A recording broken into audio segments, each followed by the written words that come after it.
Thank you. ತುಂಬ ಚೆನ್ನಾಗಿ ಮಾತಾಡ್ತಾರೆ. ಎಷ್ಟು ಚೆನ್ನಾಗಿ ಮಾತಾಡೋದು ಕಲ್ತಿದ್ದಾರೆ ವೇದಿಕೆಗಳಲ್ಲಿ. ಮತ್ತು ಎಲ್ಲ ಇಲ್ಲಿ ಎಷ್ಟೊಂದು ಶಿಸ್ತಾಗಿ ಎಸ್ಕಾರ್ಟ್ ಮಾಡ್ತಿರೋದು ನೋಡಿ ನನಗೆ ತುಂಬ ಬಹಳ ಬ್ಯೂಟಿಫುಲ್ ಆದಂಥ ಸೆಷನ್ ಥರ ಕಾಣಿಸ್ತಾ ಇದೆ ನನಗಿದು. ರಾಷ್ಟ್ರೀಯ ಸೇವಾ ಯೋಜನೆಯ ಶಿಸ್ತದು. ನಾವೆಲ್ಲ ರಾಷ್ಟ್ರೀಯ ಸೇವಾ ಯೋಜನೆಯಲ್ಲಿ ಬಂದವರು. ಇವತ್ತಿನ ಈ ಅಂಬೇಡ್ಕರ್ ಓದು ಕಾರ್ಯಕ್ರಮದ ಎಲ್ಲ ಗಣ್ಯರೇ ಮತ್ತು ಮಹಾರಾಣಿಯರೇ ತುಂಬ ಚೆನ್ನಾಗಿರೋ ಟೈಟ್ಲ್ ಕೊಟ್ಟಿದ್ದಾರೆ. ಅದು ಪೇಟೆಂಟ್ ಈಗ ನಿಮಗೆ ಮಹಾರಾಣಿಯರು ಅಂದರೆ. ಕಳೆದ ಹಲವು ವರ್ಷಗಳಿಂದ ಸಂಸ್ಕೃತಿ ಇಲಾಖೆ, ಕನ್ನಡ ಮತ್ತು ಸಂಸ್ಕೃತಿ ಇಲಾಖೆ ಮುಖಾಂತರ, ಅದು ವಿಶೇಷವಾಗಿ ಚೆನ್ನಪ್ಪ ಅವ್ರು ಬಂದ ಮೇಲೆ ಬೇರೆ ಬೇರೆ ಕಾಲೇಜುಗಳಲ್ಲಿ ಕಾಲೇಜು ವಿದ್ಯಾರ್ಥಿಗಳಿಗೋಸ್ಕರ, ವಿದ್ಯಾರ್ಥಿನಿಯರಿಗೋಸ್ಕರ ಅಂಬೇಡ್ಕರ್ ಓದು ಅನ್ನುವಂಥ ಒಂದು ಅಭಿಯಾನವನ್ನು ಆರಂಭಿಸಿದ್ರು. ಇವೆಲ್ಲ ಕಡೆ ಬಹುಶಃ ರಾಜ್ಯದ ಎಲ್ಲ ಕಡೆ ನಡೀತಿರ್ಬೋದು, ಆದರೆ ತುಂಬ ರಿಗರಸ್ ಆಗಿ ನಾನು ನೋಡಿದಂಗೆ ಮೈಸೂರು ಮತ್ತು ನಮ್ಮ ಚಾಮರಾಜನಗರ ಭಾಗಗಳಲ್ಲಿ ಅಂಬೇಡ್ಕರ್ ಓದು ಕಾರ್ಯಕ್ರಮ ತುಂಬಾ ಅದ್ಭುತವಾಗಿ ಜನಗಳಿಗೆ ಮುಟ್ತಾ ಇದೆ. ಅದು ವಿಶೇಷವಾಗಿ ವಿದ್ಯಾರ್ಥಿ ಸಮುದಾಯಕ್ಕೆ. ಸೊ ಈ ಕಾರ್ಯಕ್ರಮದಲ್ಲಿ ಇಷ್ಟೊತ್ತು ಮಾತಾಡಿದಂಥ ಅಪರ ಜಿಲ್ಲಾಧಿಕಾರಿಗಳು, ನಮ್ಮ ಚೆನ್ನಪ್ಪ ಅವರು ಮತ್ತು ಮಲ್ಲಿಕಾರ್ಜುನ ಸ್ವಾಮಿಯವರು ಸಾಕಷ್ಟು ಪರ್ಸ್ನಾಲಿಟಿ ಡೆವಲಪ್ಮೆಂಟ್ಗೆ ಸಂಬಂಧಪಟ್ಟಂಗೆ ತುಂಬಾ ಮಾತಾಡಿದ್ದಾರೆ. ಪರ್ಸ್ನಾಲಿಟಿ ಮೇಲೆ ನಾನು ಇವತ್ತು ಅಂಬೇಡ್ಕರ್ ಓದು ಅನ್ನೋ ವಿಷಯವನ್ನು ನಿಮ್ಮ ಮುಂದೆ ನಿಂತು ಪ್ರಸ್ತುತಪಡಿಸೋದಕ್ಕೆ ಅತ್ಯಂತ ಖುಷಿಯಾಗುತ್ತೆ. ಯಾಕೆಂದರೆ ಅಂಬೇಡ್ಕರ್ ಅವರು ಯಾರಿಗೆ ತಲುಪಬೇಕಾಗಿತ್ತು ಅಂದರೆ, ಮೊದಲನೇದಾಗಿ ವಿದ್ಯಾರ್ಥಿ ಸಮುದಾಯಕ್ಕೆ ತಲುಪಬೇಕಾಗಿತ್ತು.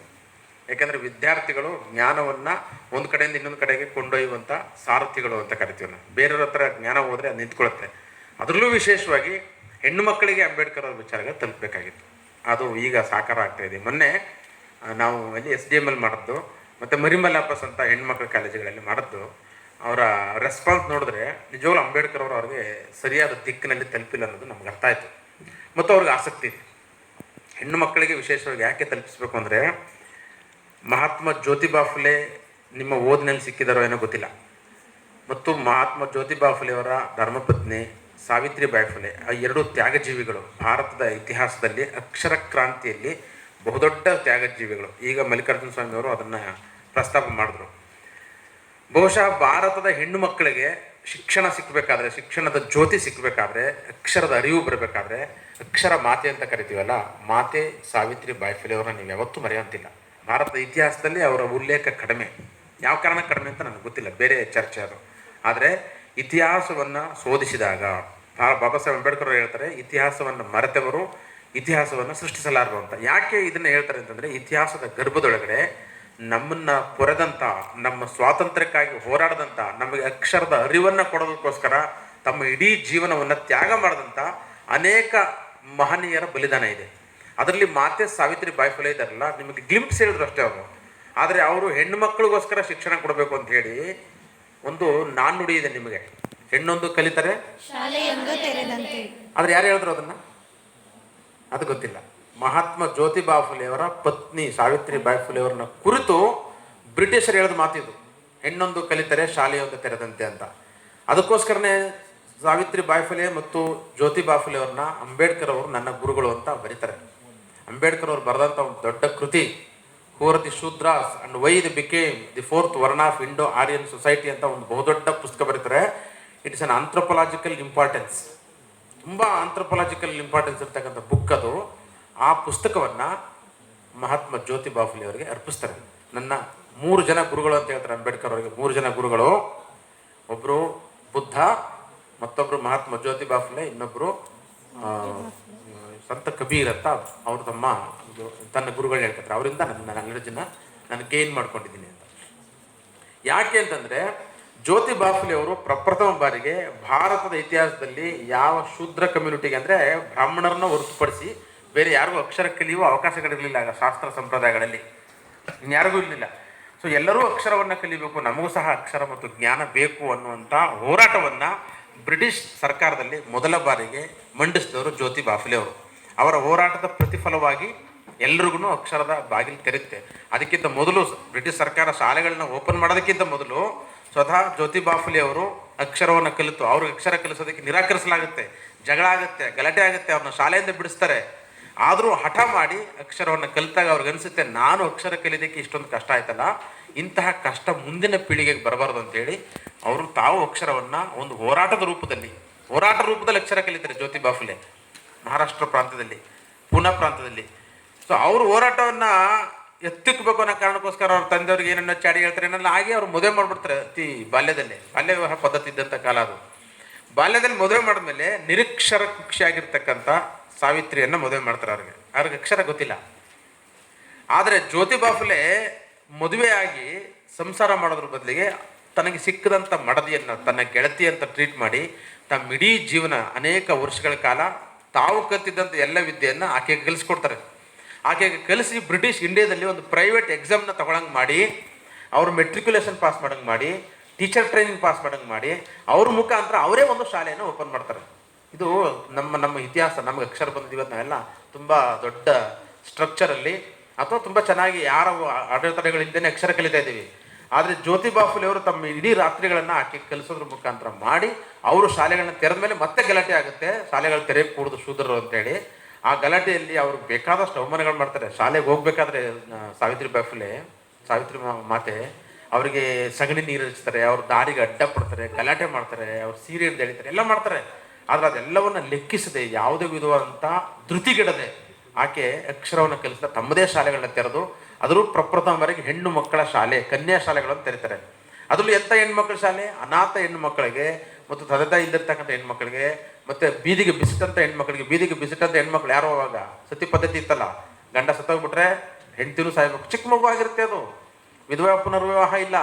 ಅಂಥ ಕ್ರೂರ ಕಠಿಣವಾದಂಥ ಸಮಾಜ ಇದ್ದದ್ದು ಇಲ್ಲಿ. ಆ ಸಮಾಜವನ್ನು ಬದಲಾಯಿಸೋದಕ್ಕೆ ಇವರು ತಮ್ಮ ಶಾಲೆಗಳನ್ನ ತೆರೆದು ಬಹುದೊಡ್ಡ ಶಿಕ್ಷಣ ಕ್ರಾಂತಿಗೆ ನಾಂದಿ ಆಡ್ತಾರೆ. ಅವರ ಶಿಕ್ಷಣ ಕ್ರಾಂತಿಯನ್ನು ನೋಡಿ ಬ್ರಿಟಿಷರು ಎಲ್ಲರಿಗೂ ಮುಕ್ತ ಶಿಕ್ಷಣ ಇರಬೇಕು ಅಂತ ಮಾಡ್ತಾರೆ. ಅವರು ಪ್ರೀ ಇಂಡಿಪೆಂಡೆಂಟ್ ಇಂಡಿಯಾದ ಬಗ್ಗೆ ಮಾತಾಡ್ತಿರೋದು ನಾನು. ಸೊ ಹಾಗಾಗಿ ಬ್ರಿಟಿಷರು ಹೆಣ್ಣೊಂದ ಕಲಿತರೆ ಶಾಲೆಯೊಂದೇ ತೆರೆದಂತೆ ಅಂತ ಆ ಮಾತೆ ಸಾವಿತ್ರಿಬಾಯಿ ಫುಲೆ ಅವ್ರನ್ನ ಹೇಳಿದಂಥ ಮಾತು ಇನ್ನು ನನಗೆ ಪ್ರಾಸ್ತಾವಿಕವಾಗಿ ಬಂತು. ಆ ಕಾರಣಕ್ಕೋಸ್ಕರ ಅವರ ಹೆಜ್ಜೆ ಗುರುತುಗಳನ್ನು ಗುರುತಿಸಿದಂಥ ಅಂಬೇಡ್ಕರ್ ಅವರು ತಮ್ಮ ಇಡೀ ಜೀವಿತದಲ್ಲಿ, ಅಂದರೆ ಅಂಬೇಡ್ಕರ್ ಅವರಿಗೆ ಶಾಲೆಗೆ ಹೋಗೋದಕ್ಕೆ ಅವಕಾಶ ಸಿಕ್ಕಿದ್ದು ಜ್ಯೋತಿಬಾ ಫುಲೆ ಅವರ ಹೋರಾಟದ ಪ್ರತಿಫಲವಾಗಿ ಅನಂತರ ಬಂದಂಥ ಅಂಬೇಡ್ಕರ್ ಅವರಿಗೆ. ಅವರ ಜೀವನ ಹೇಗಿತ್ತು ಹೋಗ್ಲಿ, ಅಷ್ಟಕ್ಕೂ ಅವ್ರಿಗೆ ಕೇಕ್ ವಾಕ್ ಏನಿರಲಿಲ್ಲ ಅಂಬೇಡ್ಕರ್ ಅವ್ರಿಗೆ. ಅವರು ಶಾಲೆ ನೋಡಿದರೆ ಮಹಾನಾಯಕ ಎಷ್ಟು ಜನ ನೋಡ್ತಾ ಇದ್ದಾರೆ, ಒಂದು ಸೀರಿಯಲ್ ಬರ್ತಾ ಇದ್ದಾರೆ, ತುಂಬ ಜನ ನೋಡ್ತಾ ಇದ್ದಾರೆ, ಸಿನಿಮ್ಯಾಟಿಕ್ ಆಗಿದೆ. ಬಟ್ ಅಲ್ಲಿ ಬಾಲಕ ಅಂಬೇಡ್ಕರ್ ಪಡುವಂಥ ಕಷ್ಟಗಳು ಯಾತಕ್ಕೋಸ್ಕರ ಕಷ್ಟಪಟ್ಟನೆ? ಕೇವಲ ಅಕ್ಷರ ಕಲಿಕೆಗಾಗಿ. ಅಂದರೆ ಒಬ್ಬ ವ್ಯಕ್ತಿ ತನ್ನ ಇಡೀ ಜೀವನವನ್ನು ಕಲಿಕೆಗೋಸ್ಕರ ಸ್ಟ್ರಗಲ್ ಮಾಡುವಂಥ ಪರಿಸ್ಥಿತಿ ಇದೆಯಲ್ಲ, ಅದು ಅತ್ಯಂತ ಕಠಿಣ ಪರಿಸ್ಥಿತಿಯಲ್ಲಿ ಅಂಬೇಡ್ಕರ್ ಅವರು ನಾನು ಓದಲೇಬೇಕು ಅನ್ನೋವಂಥ ಹಠವನ್ನು ತೊಡ್ತಾರೆ. ಓದಬೇಕು ಯಾಕೆಂದರೆ ಜ್ಞಾನ ಇದೆ, ಜ್ಞಾನವನ್ನು ಗಳಿಸಬೇಕು ಯಾಕೆ ಅಂತಂದರೆ ಜ್ಞಾನದ ಮುಖಾಂತರ ನಮ್ಮ ಜೀವನವನ್ನು ರೂಪಿಸ್ಕೋಬೇಕು, ಇಡೀ ಜನರ ವಿಮೋಚನೆ ಮಾಡಬೇಕು, ನಾನು ಭಾರತದ ಜನರ ವಿಮೋಚನೆಯನ್ನು ಅನ್ನುವಂಥ ಕೈಂಕರ್ಯ ಮತ್ತು ಛಲದಿಂದ ಅಂಬೇಡ್ಕರ್ ಅವರು ಔಟ್ಸ್ಟ್ಯಾಂಡಿಂಗ್ ವಿದ್ಯಾರ್ಥಿ ಅಂತ ಕರಿಬೋದು ನಾವು ಅವ್ರನ್ನ. ಯಾರನ್ನಾದ್ರು ಔಟ್ಸ್ಟ್ಯಾಂಡಿಂಗ್ ಪರ್ಫಾರ್ಮರ್ ಅಂದರೆ ಅಂಬೇಡ್ಕರ್ ಅವರು. ಯಾಕೆಂದರೆ ಅವರು ಆಚೆನೇ ನಿಂತು ಓದಿದ್ದು. ನಾವು ಔಟ್ಸ್ಟ್ಯಾಂಡಿಂಗ್ ಪರ್ಫಾರ್ಮರ್ ಅಂದರೆ ಒಳಗಡೆ ಕೂತು ಆಮೇಲೆ ಅಧ್ಯಯನ ಮಾಡಿರ್ತೀವಿ. ಆದರೆ ಅಂಬೇಡ್ಕರ್ ಅವರು ನಿಜವಾಗ್ಲೂ ಅಕ್ಷರಶಃ ಆಚೆ ನಿಂತು ಕಲ್ತಂಥವ್ರು ಅವರು. ಹಂಗಾಗಿ ಅವ್ರನ್ನ ದಿ ಬೆಸ್ಟ್ ಔಟ್ಸ್ಟ್ಯಾಂಡಿಂಗ್ ಸ್ಟೂಡೆಂಟ್ ಅಂತ ಕರಿಬೇಕು. ಸೊ ಆ ರೀತಿ ಸ್ಟ್ರಗಲ್ ಮಾಡ್ಕೊಂಡು ಬಂದಂಥ ಅಂಬೇಡ್ಕರ್ ಅವರು ಭಾರತದ ಭವಿಷ್ಯವನ್ನು ಬರೀತಾರೆ. ಭಾರತದ ಭವಿಷ್ಯವನ್ನು ಎಲ್ಲಿ ಬರೀತಾರೆ? ಕಾನ್ಸ್ಟಿಟ್ಯೂಷನ್ ಮುಖಾಂತರ ಬರೀತಾರೆ. ಅದಕ್ಕೋಸ್ಕರನೇ ನಮಗೊಂದು ನೋಷನ್ ಏನಿತ್ತು ನಮ್ಗೆಲ್ರಿಗೂ, ತುಂಬ ಜನ ನಂಬಿಕೊಂಡಿದ್ದೇನೋ ಅಥವಾ ನಂಬಿಸಿದ್ದೇನು ಅಂತಂದರೆ ಅಂಬೇಡ್ಕರ್ ಅಂದರೆ ದಲಿತರ ನಾಯಕ, ಒಂದು ಸಮುದಾಯದ ನಾಯಕ, ಅಥವಾ ಅಂಬೇಡ್ಕರ್ ಅವರು ಅಂದರೆ ರಿಸರ್ವೇಷನ್ ಕೊಟ್ಟಂಥವ್ರು ಯಾರಿಗೆ? ದಲಿತರಿಗೆ ಅನ್ನೋದು ಒಂದು ನೋಷನ್. ಅದು ಈ ಥರ ನಂಬಿಕೆಗಳನ್ನ ಆಚೆ ನಾವು ವಿದ್ಯಾರ್ಥಿಗಳಾಗಿ ನಮ್ಮ ಜವಾಬ್ದಾರಿ ಏನು ಅಂತಂದರೆ ಈ ಥರ ನಂಬಿಕೆಗಳ ಆಚೆ ನಾವು ಅದನ್ನು ಪರೀಕ್ಷೆ ಮಾಡಿ ಪರಿಶೀಲನೆ ಮಾಡಿ ಅರ್ಥ ಮಾಡ್ಕೋಬೇಕಾಗುತ್ತೆ. ಆದರೆ ನಾನು ನಿಮ್ಗೊಂದು ಎಕ್ಸಾಂಪಲ್ ನಾನು ಕೊಡಲೇಬೇಕು, ಕೊಡದೇ ಇದ್ದರೆ ಅದು ಮೋಸ ಆಗೋಗುತ್ತೆ. ನಾನು I am a biotechnology student. ಬಯೋಟೆಕ್ನಾಲಜಿಲಿ PhD ಮಾಡಿದ್ದು ನಾನು. ನನಗೆ ಓದುವಾಗ ಒಂದು ಸಂದರ್ಭದಲ್ಲಿ ಅಂಬೇಡ್ಕರ್ ಅವ್ರನ್ನ ಓದುವಂಥ ಪರಿಸ್ಥಿತಿ ಬಂತು. ಓದಿದೆ ನಾನು ಮನಸಾರೆ ಅಂಬೇಡ್ಕರ್ ಅವ್ರನ್ನ ಓದಿದಾಗ, ಅದು ಫಸ್ಟ್ ಹ್ಯಾಂಡ್ ಇನ್ಫಾರ್ಮೇಷನ್ ಅಂತ ಕರಿತೀವಿ ನಾವು. ಅದಕ್ಕೆ ಅಂಬೇಡ್ಕರ್ನ ಓದುವ ಒಂದು ಪರಿಕಲ್ಪನೆ ಹೇಗಿರಬೇಕು ಅಂತಂದರೆ, ಅಂಬೇಡ್ಕರ್ ಅವ್ರ ಕುರಿತು ಸಾವಿರಾರು ಪುಸ್ತಕಗಳು ಬಂದಿವೆ ಮತ್ತು ಅಂಬೇಡ್ಕರ್ ಅವರನ್ನು ಸಂಶೋಧನೆ ಮಾಡಿರ್ತಕ್ಕಂಥ ಸಂಶೋಧನಾ ಬರಹಗಳು ಸಾವಿರಾರು ಬಂದಿದೆ, ಬೇಕಾದಷ್ಟು ಬಂದಿದೆ, ಭಾರತದಲ್ಲಿ ಎಲ್ಲ ಭಾಷೆಗಳಲ್ಲೂ ಬಂದಿದೆ. ಆದರೆ ಅಂಬೇಡ್ಕರ್ ಅವರೇ ಬರೆದಿರ್ತಕ್ಕಂಥ ಪುಸ್ತಕಗಳು ಬೇಕಾದಷ್ಟಿವೆ. ನಮಗೆ ಯಾವುದು ನಿಜವಾದ ಅಂಬೇಡ್ಕರ್ ಒಂದು ಜೀವನ ಚರಿತ್ರೆಯನ್ನು ಕಟ್ಟಿಕೊಡುತ್ತೆ ಅಂತಂದರೆ, ಖಂಡಿತವಾಗ್ಲೂ ಅಂಬೇಡ್ಕರ್ ಅವರೇ ಬರೆದಿರ್ತಕ್ಕಂಥ ಪುಸ್ತಕಗಳು ತುಂಬ ಇಂಗ್ಲೀಷಲ್ಲಿ ಅವೈಲೇಬಲ್ ಇದೆ. ಅಂಬೇಡ್ಕರ್ ಅವ್ರ ನಂತರ ಅವ್ರ ಕೃತಿಗಳನ್ನು ಸಂಪಾದನೆ ಮಾಡಿದ್ರು. ಡಾಕ್ಟರ್ ವಸಂತ್ ಮೂನ್ ಅಂತ ಅಂಬೇಡ್ಕರ್ ಅವರ ಶಿಷ್ಯ ಆಗಿದ್ದಂಥ ಒಬ್ಬ ವ್ಯಕ್ತಿ, ಆ ಕಾಲದಲ್ಲಿ ನೋಡಿದಂಥ ಒಬ್ಬ ವ್ಯಕ್ತಿ, ಕಣ್ಣಾರೆ ನೋಡಿದಂಥ ವ್ಯಕ್ತಿ, ಇಡೀ ಅಂಬೇಡ್ಕರ್ ಅವರ ಕೃತಿಗಳನ್ನು ಇಂಗ್ಲೀಷ್ನಲ್ಲಿ ನಮಗೆ ಕಲೆಕ್ಟ್ ಮಾಡಿಕೊಡ್ತಾರೆ. ಇವತ್ತು ಅದು ಸುಮಾರು 22 ವಾಲ್ಯೂಮ್ಸ್ ತನಕ ನಮಗೆ ಬಂತು. ಅದರಲ್ಲಿ ಅಂಬೇಡ್ಕರ್ ಅವರನ್ನು ನಾವು ಅರ್ಥ ಮಾಡ್ಕೋಬೇಕು. ಸೊ ಅಂಬೇಡ್ಕರ್ ಅವರನ್ನು ಓದುವ ಕ್ರಮ ಹೀಗಿರಬೇಕು. ಅಂಬೇಡ್ಕರ್ ಅವರು ಓದೋ ಕ್ರಮ ತಪ್ಪಾಗಿದೆಯಲ್ಲ ಅಂತ ಅನಿಸಿ ನನಗೆ ಅಂಬೇಡ್ಕರ್ ಅವರ ಚಳವಳಿಯಲ್ಲಿ ನನ್ನನ್ನು ನಾನು ತೊಡಗಿಸ್ಕೊಂಡು ನಾನೇ ಒಂದು ಅಂಬೇಡ್ಕರ್ ಅವ್ರನ್ನ ಭಾರತ ಭಾಗ್ಯವಿಧಾತ ಅಂತ ಬರೆದಿರೋ ಕೃತಿ ಇದೆ. ಯಾಕೆ ಭಾರತ ಭಾಗ್ಯವಿಧಾತ ಅಂತಂದರೆ, ಭಾರತಕ್ಕೆ ಇಡೀ ಭಾರತ, ಅಖಂಡ ಭಾರತವನ್ನು ಕಟ್ಟುವಲ್ಲಿ ಅಂಬೇಡ್ಕರ್ ಅವರು ಎಷ್ಟು ತಮ್ಮ ಶ್ರಮವನ್ನು ಹಾಕಿದ್ದಾರೆ. ತಮ್ಮ ಇಡೀ ಜೀವನವನ್ನು ಇಡೀ ಭಾರತ ದೇಶವನ್ನು ಕಟ್ಟೋದಕ್ಕೋಸ್ಕರ ತ್ಯಾಗ ಮಾಡಿದ್ದಾರೆ. ಆದರೆ ನಾವು ಅದು ಯಾವುದನ್ನೂ ಗುರುತಿಸ್ತೇನೆ. ಅಂಬೇಡ್ಕರ್ ಅಂದರೆ ದಲಿತರ ನಾಯಕ ಅಥವಾ ರಿಸರ್ವೇಷನ್ ಕೊಟ್ಟರು ಅಂತ. ರಿಸರ್ವೇಷನ್ ಬಗ್ಗೆ ನಿಮಗೊಂದು ನೋಷನ್ ನಾನು ಹೇಳ್ಕೊಡ್ತೀನಿ. ಮೊದಲನೇದಾಗಿ ರಿಸರ್ವೇಷನ್ ಅಂತಕ್ಕಂಥ ಕಾನ್ಸೆಪ್ಟ್ ಇದೆಯಲ್ಲ, ಅದು ಯಾರೋ ಕೊಡುವ ಭಿಕ್ಷೆ ಅಥವಾ ಹಕ್ಕು ಆ ಥರದ್ದು ಏನೂ ಅಲ್ಲ ಅದು, ಅಥವಾ ಬಡತನವನ್ನು ನಿವಾರಣೆ ಮಾಡುವಂಥ ಒಂದು ಪಾಲಿಸಿನೂ ಅಲ್ಲ ಅದು. ನಿಮಗೆ ಗೊತ್ತಿರಲಿ, ಕಾನ್ಸ್ಟಿಟ್ಯೂಷನಲ್ಲಿ reservation means representation. Every one must represent this country. ಯಾಕೆಂದ್ರೆ ನಾವೆಲ್ಲರೂ ಪಾರ್ಟ್ ಆಫ್ ದಿ ಕಂಟ್ರಿ. ಹಾಗಾಗಿ ಆಲ್ ಕ್ಯಾಸ್ಟ್ ರಿಲಿಜನ್ಸ್ ಎಲ್ಲರೂ ಇಲ್ಲಿ ಈ ಒಂದು ಆಡಳಿತದಲ್ಲಿ ಭಾಗವಹಿಸಬೇಕು ಅನ್ನುವಂಥ ರೆಪ್ರೆಸೆಂಟೇಷನ್. ಅದು ಯಾರ್ಯಾರಿಗೆ ರೆಪ್ರೆಸೆಂಟೇಷನ್ ಸಿಕ್ಕಿರೋ ಆ ರೆಪ್ರೆಸೆಂಟೇಷನ್. ಆ ಥರದ ರಿಸರ್ವೇಷನ್ ಕಾನ್ಸೆಪ್ಟನ್ನು ಇಂಡಿಯಾದೊಳಗಡೆ ತಂದವರು ಯಾರು ಅಂತಂದರೆ ಛತ್ರಪತಿ ಶಾಹು ಮಹಾರಾಜ್ ಅಂತ. ಅವರು ಮಹಾರಾಷ್ಟ್ರದಲ್ಲಿ ಮಹಾರಾಜರಾಗಿದ್ದಂಥವ್ರು. ಆ ಪ್ರಾಂತ್ಯದಲ್ಲಿ Chhatrapati Shahu Maharaj first introduced this reservation concept to India in 1902. ಅದನ್ನು ಅನುಸರಿಸಿ ಮೈಸೂರಿನಲ್ಲಿ 1920 ನಾಲ್ವಡಿ ಕೃಷ್ಣರಾಜ ಒಡೆಯರ್ ಅವರು, ಈ ಕಾಲೇಜಿನ ನಮ್ಗೆ ಯಾರು ನಾವು ಮಹಾರಾಜ ಕಾಲೇಜು, ಮಹಾರಾಣಿ ಕಾಲೇಜು ಕರಿತೀವಿ, ಅವರೆಲ್ಲ ಕೊಡುಗೆಗಳಿದು. ಅವರು ಮೈಸೂರು ಪ್ರಾಂತ್ಯದಲ್ಲಿ ಅದನ್ನು ಇಂಟ್ರಡ್ಯೂಸ್ ಮಾಡ್ತಾರೆ. ಅಂದರೆ ಇಲ್ಲಿರ್ತಕ್ಕಂಥ ದುರ್ಬಲ ವರ್ಗಗಳಿಗೆ ಶಿಕ್ಷಣ ದಕ್ಕಬೇಕು ಅಂದರೆ, ಹಾಸ್ಟೆಲ್ ಫೆಸಿಲಿಟಿ ದಕ್ಕಬೇಕು ಅಂತಂದರೆ, ಸರ್ಕಾರಿ ನೌಕರಿಗಳು ದಕ್ಕಬೇಕು ಅಂದರೆ, ಉಳುವವರಿಗೆ ಭೂಮಿ ದಕ್ಕಬೇಕು ಅಂದರೆ ಅವರಿಗೆ ಇಂತಿಷ್ಟು ಪಾಲನ್ನ ಕೊಟ್ಟು ಅವ್ರನ್ನ ಮುಖ್ಯ ಭೂಮಿಕೆಗೆ ತರಬೇಕು ಅಥವಾ ಮುಖ್ಯವಾಹಿನಿ ತರಬೇಕು ಅನ್ನೋ ಕಾರಣಕ್ಕೋಸ್ಕರ ಈ ಕಾನ್ಸೆಪ್ಟನ್ನು ಚಾಲೂ ಮಾಡೋದು. ಆಮೇಲೆ ಅಂಬೇಡ್ಕರ್ ಅವರು ಇವರೆಲ್ಲರ ಹೋರಾಟದ ಪ್ರತಿಫಲವನ್ನು ಕಾನ್ಸ್ಟಿಟ್ಯೂಷನಲೈಸ್ ಮಾಡೋದು ಅಷ್ಟೇ. ಸೊ ಹಂಗಾಗಿ ರಿಸರ್ವೇಷನ್ ಅಂದರೆ ನಿಮ್ಗೆ ಗೊತ್ತಿರಲಿ, ಎಲ್ಲರಿಗೂ ಇದೆ. Not only for SC/STs, it's reservation includes OBCs, religious minorities, even ನಾವು upper caste also. So reservation ಅಂದರೆ ಯಾರೋ ಮೂಗು ಮುರಿದು ನೀವು ರಿಸರ್ವೇಷನ್ ಬಂದಿದ್ದೀರಾ, ಕೋಟದಿಂದ ಬಂದಿದ್ದೀರಾ ಅಂತ ಹೇಳುವಂಥ ನಾವು ಮೇಲೆ ಸೂಪರ್ಫಿಷಿಯಲ್ ಮಾತಾಡ್ತೀವಲ್ಲ, ಹಂಗೆ ಮಾತಾಡಬಾರ್ದು, ತಪ್ಪೋದು. ಬೀಯಿಂಗ್ ಎಜುಕೇಟೆಡ್ಸ್ ಹಂಗೆ ಮಾತಾಡಬಾರ್ದು, ಇಲ್ಲಿಟ್ರೇಟ್ಸ್ ಮಾತಾಡ್ಬೋದು ನಾವು. ಮತ್ತು ನಿಮ್ಗೆ ಗೊತ್ತಿರಲಿ, ಕಾಮರ್ಸ್ ಸ್ಟೂಡೆಂಟ್ಸ್ಗಳಿಗೆ ಅಂಬೇಡ್ಕರ್ ಅವರು ರಿಸರ್ವೇಷನ್ ಅನ್ನಷ್ಟಕ್ಕೆ ನಾವು ತಗಲಾಗ್ತೀವಲ್ಲ ಅನ್ನೋ ಕಾರಣಕ್ಕೋಸ್ಕರ ಕಾಮರ್ಸ್ ಇನ್ ಏನ್ಷಿಯಂಟ್ ಇಂಡಿಯಾ ಇದೊಂದು ದೊಡ್ಡ ಗ್ರಂಥ. ಯಾರು ಬರೆದಿರ್ಬೋದು ಈ ಬುಕ್ನ? ಬಹುದೊಡ್ಡ ಕೃತಿ ಇದು, commerce in ancient India and the problem of rupee, the evolution of financial provinces in British India. ಇದೆಲ್ಲ ನಿಮಗೆ ಸೇರಿದ ಬುಕ್ಸ್ ಅಲ್ವಾ ಇದು? ಅಲ್ವಾ? ಕಾಮರ್ಸ್ ಅವರು ಸೇರಿದ್ದು, ಕಾಮರ್ಸ್ ಮತ್ತು ಮ್ಯಾನೇಜ್ಮೆಂಟ್ನವ್ರಿಗಲ್ವಾ? All these books have written by doctor BR Ambedkar. Ambedkar is a great economist. ನಿಮ್ಗೆ ಗೊತ್ತಿರಲಿ, ಆಂಥ್ರೋಪಾಲಜಿಸ್ಟು, ಎಜುಕೇಷನಿಸ್ಟು, ಲಾ ಮಿನಿಸ್ಟರ್ ಆಗಿದ್ರು. ಬಿಫೋರ್ ಇಂಡಿಪೆಂಡೆನ್ಸ್ ಅಂದರೆ ಭಾರತಕ್ಕೆ ಸ್ವಾತಂತ್ರ್ಯ ಬರೋ ಮುನ್ನವೇ ಒಬ್ಬ ವ್ಯಕ್ತಿ ಈ ದೇಶದಲ್ಲಿ ಮಂತ್ರಿ ಆಗಿದ್ರು ಅಂದರೆ ಅದು ಅಂಬೇಡ್ಕರ್ ಅವರೊಬ್ಬರೇನೆ. ನಿಮಗೆ ಗೊತ್ತಿರಲಿ, ಅವರು ಬ್ರಿಟಿಷ್ ಸರ್ಕಾರದಲ್ಲಿ ಕಾರ್ಮಿಕ ಸಚಿವರಾಗಿದ್ದರು. ಕಾರ್ಮಿಕ ಸಚಿವರಾಗಿದ್ದಾಗ ಅಂಬೇಡ್ಕರ್ ಅವರು ವಿಶೇಷವಾಗಿ ಕಾರ್ಮಿಕ ಸಮುದಾಯಗಳಿಗೆ, ಅಂದರೆ ಅದರಲ್ಲಿ ಜಾತಿ ಇಲ್ಲ, ಧರ್ಮ ಇಲ್ಲ, ಭಾರತದ ಎಲ್ಲ ಕಾರ್ಮಿಕ ಸಮುದಾಯಗಳಿಗೆ. ನಿಮಗೆ ಗೊತ್ತಿರಲಿ, ಇಲ್ಲಿ ಹತ್ತಿ ಗಿರಣಿಗಳು ತುಂಬ ಎಂಪ್ಲಾಯೀಸ್ ಇದ್ದರು, ರೈಲ್ವೆ ಎಂಪ್ಲಾಯೀಸ್ ಇದ್ದರು, ಬಿಡಿ ಕಾರ್ಮಿಕರಿದ್ದರು. ಹೀಗೆ ಭಯಂಕರ ದೇಶದ ಉದ್ದಗಲಕ್ಕೂ ಕಾರ್ಮಿಕರ ಸಂಖ್ಯೆ ಬಹುದೊಡ್ಡ ಸಂಖ್ಯೆಯಲ್ಲಿತ್ತು. ಈ ಎಲ್ಲ ಕಾರ್ಮಿಕರನ್ನ ಯಾವ ಮಟ್ಟಕ್ಕೆ ಮಾಲೀಕರು ದುಡಿಸ್ಕೊತಿದ್ರು ಅಂತಂದರೆ, ಅವ್ರು ಇಷ್ಟ ಬಂದಷ್ಟು ಹೊತ್ತು ಅವ್ರನ್ನ ದುಡಿಸ್ಕೊತಾ ಇದ್ರು. ಹಾಗಾಗಿ ಅಂಬೇಡ್ಕರ್ ಅವರು ಬಂದ ನಂತರ ಕಾರ್ಮಿಕ ಸಚಿವರಾಗಿ ಒಂದೇ ವಾರದಲ್ಲಿ, ಅಂದರೆ ಅವ್ರ ಡ್ಯೂಟಿಗೆ ರಿಪೋರ್ಟ್ ಮಾಡ್ಕೊಂಡಂಥ ಒಂದೇ ವಾರದಲ್ಲಿ ಒಂದು ಪ್ರಪೋಸಲ್ನ ಗೌರ್ಮೆಂಟಿಗೆ ಕೊಡ್ತಾರೆ. ಏನ್ಗ ಪ್ರಪೋಸಲ್ ಗೊತ್ತದು? ಪ್ರತಿಯೊಬ್ಬ ವ್ಯಕ್ತಿನೂ 8 ಗಂಟೆಗಳ ಮಾತ್ರ ಒಂದು ಕೆಲಸ ಮಾಡಬೇಕು. ಈ ಫ್ಯಾಕ್ಟ್ರಿ ಆಗಿರ್ಬೋದು, ಸರ್ಕಾರಿ ಕೆಲಸ ಆಗಿರ್ಬೋದು, ಯಾವುದೇ ಕೆಲಸ ಆಗಿರ್ಬೋದು, ಪ್ರತಿಯೊಬ್ಬ ವ್ಯಕ್ತಿ ಕೇವಲ 8 ಗಂಟೆ ಮಾತ್ರ ಕೆಲಸ ಮಾಡಿಸ್ಕೋಬೇಕು. ಒಬ್ಬ ಮಾಲೀಕ 8 ಗಂಟೆಯ ನಂತರ ಕೆಲಸ ಮಾಡಿಸ್ತಾರೆ, ಅದನ್ನು ಓವರ್ ಟೈಮ್ ಅಂತ ಕನ್ಸಿಡರ್ ಮಾಡಬೇಕು. ಮತ್ತು ಇಲ್ಲಿರ್ತಕ್ಕಂಥ ಹೆಣ್ಣು ಮಕ್ಕಳಿಗೆ ಹೆರಿಗೆ ಸಂದರ್ಭದಲ್ಲಿ ಹೆರಿಗೆ ಭತ್ಯೆಯನ್ನು ಕೊಡಬೇಕು, ಗರ್ಭಿಣಿ ಭತ್ಯೆಯನ್ನು ಕೊಡಬೇಕು.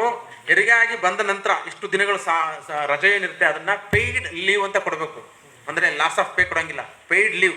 6 ತಿಂಗಳು ಪೇಯ್ಡ್ ಲೀವ್ ಕೊಡಬೇಕು. ಈಗ ಹೊಸ ಸರ್ಕ್ಯುಲರ್ ಬಂದರೆ 1 ವರ್ಷ ಕೊಡಬೇಕು ಅಂತ.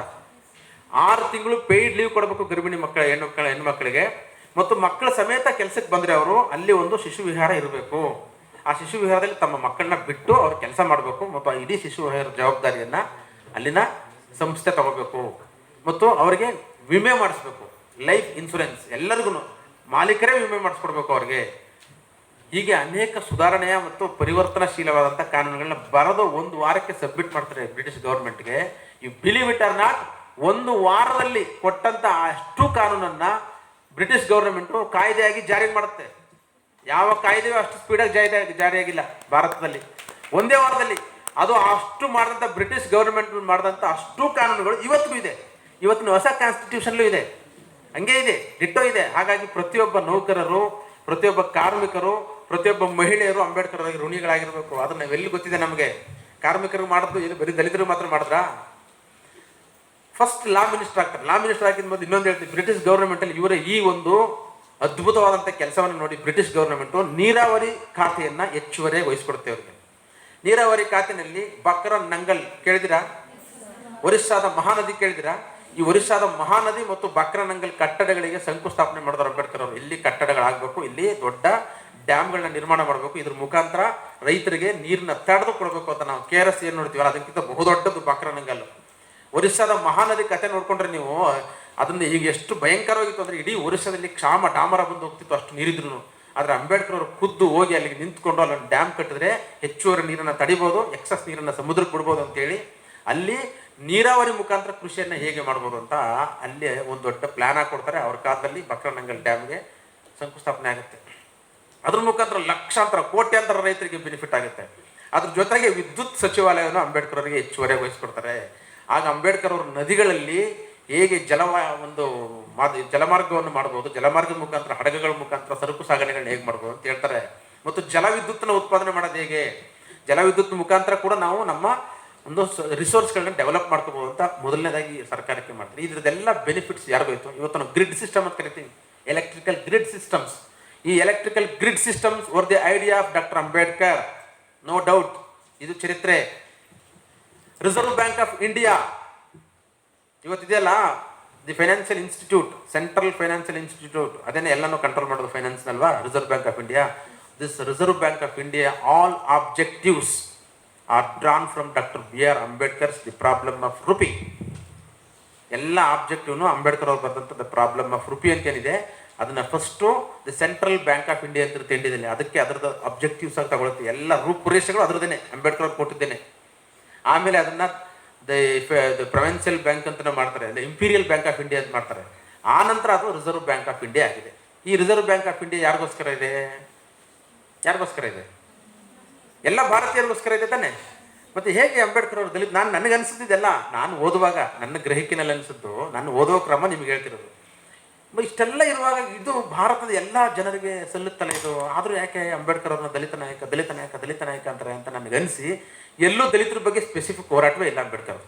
Take it from me. ದಲಿತರ ಬಗ್ಗೆ ಸ್ಪೆಸಿಫಿಕ್ ಹೋರಾಟಗಳು ಎರಡೆರಡು ಮಾಡ್ತಾರೆ. ಯಾವ ಸಂದರ್ಭದಲ್ಲಿ ಗೊತ್ತಾ? ನಾನು ನಿಮ್ಗೆ ಹೇಳ್ತೀನಿ. ಒಂದು ಕಾಲಾರಾಮ್ ಟೆಂಪಲ್ ಎಂಟ್ರಿ ಸಂದರ್ಭ, ಇನ್ನೊಂದು ಚೌಡರ್ ಕೆರೆ ನೀರನ್ನ ಮುಟ್ಟೋ ಸಂದರ್ಭ. ಈ ಎರಡು ಪ್ರಕರಣಗಳು ಭಾರತದ ಇತಿಹಾಸದಲ್ಲಿ ದಾಖಲಾಗಿವೆ. ಯಾವ ಕಾರಣಕ್ಕೋಸ್ಕರ ಅಂಬೇಡ್ಕರ್ ದೇವರು ಓಟುಗಳನ್ನು ಬಿಟ್ಟು ಬನ್ನಿ ಅಂತ ಅಂಬೇಡ್ಕರ್ ಅವರು ಕಾಲಾರಾಮ್ ಟೆಂಪಲ್ ನನ್ನ ಜನಗಳು ಹೋಗ್ಬೇಕು ಅಂತ ಬಯಸಿದ್ರು. ಇದು ಕಾಂಟ್ರಡಿಕ್ಷನ್. ಯಾಕೆ ಬಯಸಿದ್ರು ಅಂತಂದರೆ, ಎಲ್ಲ ಸಾರ್ವಜನಿಕ ಸ್ಥಳಗಳು, ಹೋಟೆಲ್ಸ್, ರೋಡ್ಸ್, ಟ್ರಾನ್ಸ್ಪೋರ್ಟೇಷನ್ಸ್, ರೈಲ್ವೆ, ಇದು ಸಾರ್ವಜನಿಕ ಉದ್ದಿಮೆಗಳು, ಸಾರ್ವಜನಿಕ ಹಣದಿಂದ ನಡೆಯುವಂಥ ದೇವಸ್ಥಾನಗಳು, ಮುಜರಾಯಿ ಇಲಾಖೆ ದೇವಸ್ಥಾನಗಳಿದಾವಲ್ಲ, ಇವತ್ತು ಮುಜರಾಯಿ ಇಲಾಖೆ ದೇವಸ್ಥಾನಗಳಲ್ಲಿ ನೋಡಿ ಯಾರು ಯಾರನ್ನು ನಿರ್ಬಂಧಿಸುವಂತಿಲ್ಲ ಅಂತ ಒಂದು ಸರ್ಕಾರದ ಆದೇಶ ಅಂತ ಹಾಕಿರ್ತಾರೆ ಅಲ್ಲಿ. ಅಂದರೆ ಅಂತಹ ಸಾರ್ವಜನಿಕ ಸ್ಥಳಗಳಿಗೆ ಯಾರನ್ನು ನಿರ್ಬಂಧಿಸಬಾರ್ದು ಮನುಷ್ಯರನ್ನ ಅನ್ನೋದನ್ನು ಪ್ರೂವ್ ಮಾಡೋದಕ್ಕೋಸ್ಕರ ಆ ದೇವಸ್ಥಾನದ ಎಂಟ್ರಿಗೆ ಹೋದಾಗ ಇವರ ಪ್ರತಿಕ್ರಿಯೆ ಹೇಗಿರುತ್ತೆ, ಭಾರತದ ಜಾತಿವಾದಿ ಮನಸ್ಥಿತಿ ಪ್ರತಿಕ್ರಿಯೆ ಹೇಗಿರುತ್ತೆ ಅಂತ ನೋಡೋದಕ್ಕೋಸ್ಕರ ಎಂಟ್ರಿ ತಗೊಂಡ್ರು. ಅದು ಸಾರ್ವಜನಿಕ ದೇವಸ್ಥಾನ, ಅದು ಪ್ರೈವೇಟ್ ದೇವಸ್ಥಾನ ಅಲ್ಲ. ಅಲ್ಲಿ ಗಲಾಟೆ ಆಯಿತು, ಹೊಡೆದ್ರು ಇವ್ರಿಗೆ. ಮತ್ತು ಚೌಡರ್ ಕೆರೆ ಏನಿಲ್ಲ, ಆ ಕೆರೆ ನೀರು ಕುಡಿಯೋಕ್ಕೆ ಹೋಗಿ ಪವಿತ್ರರಾಗಿ ಹೋಗ್ತೀವಿ ಅಂತ ಅಲ್ಲ ಹೋಗಿದ್ದು.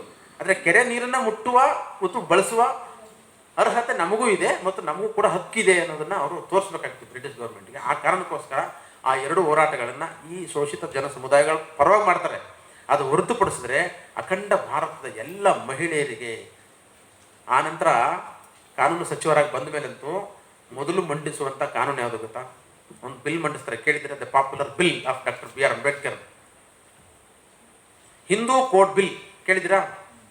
ಯಾರಾದರೂ ಕೇಳಿದಿರಾ? ಎನಿಬಡಿ? ಹಿಂದೂ ಕೋಡ್ ಬಿಲ್ ಅಂತ ಒಂದು ದೊಡ್ಡ ಬಿಲ್ಲನ್ನು, ಕಾಯ್ದೆಯನ್ನು ಮಂಡಿಸ್ತಾರೆ ಸಂಸತ್ತಲ್ಲಿ. ಆದರೆ ಜಾರಿಯಾಗಲಿಲ್ಲ ಆ ಕಾಲದಲ್ಲಿ, ಆದರೆ ಆಮೇಲೆ ಜಾರಿ ಆಯಿತು. ಹಿಂದೂ ಕೋಡ್ ಬಿಲ್ ಉದ್ದೇಶ ಏನು ಗೊತ್ತಾ? ಮಹಿಳೆಯರಿಗೆ ಸಮಾನವಾದಂಥ ಅವಕಾಶಗಳಿರಬೇಕು. ಭಾರತದ ಮಹಿಳೆಯರಿಗೆ ಅಂದರೆ 50% ಕಾನ್ಸ್ಟಿಟ್ಯೂಟ್ ಆಗುವಂಥ ಮಹಿಳೆಯರು ಭಾರತದ ಎಲ್ಲ ಕ್ಷೇತ್ರಗಳಲ್ಲೂ ಅವರು ಭಾಗವಹಿಸುವಂತಾಗಬೇಕು, ಮಹಿಳೆಯರಿಗೆ ಶಿಕ್ಷಣ ಕೊಡಬೇಕು, ಮಹಿಳೆಯರಿಗೆ ಉದ್ಯೋಗ ಕೊಡಬೇಕು. ಅದಕ್ಕಿಂತ ಹೆಚ್ಚಾಗಿ ಮಹಿಳೆಯರಿಗೆ ವಿಧವೆಯರಾದಾಗ ವಿಧವಾ ಪುನರ್ವಿವಾಹವನ್ನು ಕಾಯ್ದೆಯಾಗಿ ರೂಪಿಸಬೇಕು. ಜೊತೆಗೆ ತಂದೆಯ ಆಸ್ತಿಯಲ್ಲಿ ಅಂದರೆ ಆನ್ಸೆಸ್ಟ್ರಲ್ ಪ್ರಾಪರ್ಟಿಯಲ್ಲಿ ಮಹಿಳೆಯರಿಗೂ ಕೂಡ ಪಾಲಿರಬೇಕು. ಇವತ್ತೆಲ್ಲ ನೀವು ಎಂಜಾಯ್ ಮಾಡ್ತಿದ್ದೀರ ಅದನ್ನ. ಇವತ್ತು ಅಷ್ಟು ಕಾನೂನುಗಳು ಜಾರಿಯಾಗಿವೆ. ನಿಮ್ಮ ಆನ್ಸೆಸ್ಟ್ರಲ್ ಪ್ರಾಪರ್ಟೀಸಲ್ಲಿ ಗಂಡು ಮಗನಷ್ಟೇ ಈಕ್ವಲ್ ರೇಟ್ಸು ಹೆಣ್ಮಕ್ಳಿಗಿದೆ. ನೀವೆಲ್ಲರೂ ಅಕ್ಷರ ಕಲಿಬೋದು, ನೀವೆಲ್ಲರೂ ಉದ್ಯೋಗಕ್ಕೆ ಹೋಗ್ಬೋದು, ಯಾವುದೇ ಉದ್ಯೋಗಕ್ಕೆ ಬೇಕಾದ್ರೂ ಹೋಗ್ಬೋದು. ನಿಮ್ಗೆ ಅಡೆತಡೆ ಇಲ್ಲ. ಪೊಲೀಸ್ ಆಗ್ಬೋದು, ಡ್ರೈವರ್ ಆಗ್ಬೋದು. ಆಗಿದ್ದಾರೆ, ಆಟೋ ಡ್ರೈವರ್ ಆಗಿದ್ದಾರೆ, KSRTC ಡ್ರೈವರ್ ಆಗಿದ್ದಾರೆ ಹೆಣ್ಮಕ್ಳು, ಅಥವಾ ಗಗನಸಖಿಯರಾಗಿದ್ದಾರೆ, ಅಥವಾ ಗಗನಕ್ಕೆ ಹೋಗುವಂಥ ಸೈಂಟಿಸ್ಟ್ಗಳಾಗಿದ್ದಾರೆ. ಎಲ್ಲವೂ ಎಲ್ಲ ಕ್ಷೇತ್ರದಲ್ಲಿ ಯಾವುದೇ ವಿಧವಾದಂಥ ಡಿಸ್ಕ್ರಿಮಿನೇಷನ್ ಇಲ್ಲದೇ, ಪುರುಷರು ಮಹಿಳೆಯರು ಅನ್ನುವಂಥ ಡಿಸ್ಕ್ರಿಮಿನೇಷನ್ ಇಲ್ಲದೇ ನಡೀಬೇಕು ಅನ್ನುವಂಥ ಪ್ರಪೋಸಲ್ನ ಅಂಬೇಡ್ಕರ್ ಅವರು ಮಂಡಿಸಿದ್ರು. ಅವತ್ತು ಅದು ಪಾಸ್ ಆಗಲಿಲ್ಲ ಅನ್ನೋ ಕಾರಣಕ್ಕೋಸ್ಕರ ಅಂಬೇಡ್ಕರ್ ಅವರು ರಾಜೀನಾಮೆ ಕೊಟ್ಟು ಆಚೆ ಬರ್ತಾರೆ. ತಮ್ಮ ಮಂತ್ರಿ ಪದವಿಗೆ ಸ್ವಲ್ಪ ದಿನನೇ ಇದ್ದಿದ್ದವರು ಕಾನೂನು ಸಚಿವರಾಗಿ ಅಲ್ವಾ. ಯಾರಾದರೂ ಒಬ್ಬ ವ್ಯಕ್ತಿ ಮಹಿಳೆಯ ಹಕ್ಕುಗಳಿಗೋಸ್ಕರ ಈ ದೇಶದಲ್ಲಿ ತನ್ನ ಹುದ್ದೆಗೆ ರಾಜೀನಾಮೆ ಕೊಟ್ಟರವರು ಇದ್ದರೆ ಇಡೀ ದೇಶದ ಇತಿಹಾಸದಲ್ಲಿ ಅದು ಅಂಬೇಡ್ಕರ್ ಅವರು ಒಬ್ಬರೇನೆ, ಇನ್ಯಾರೂ ಇಲ್ಲ.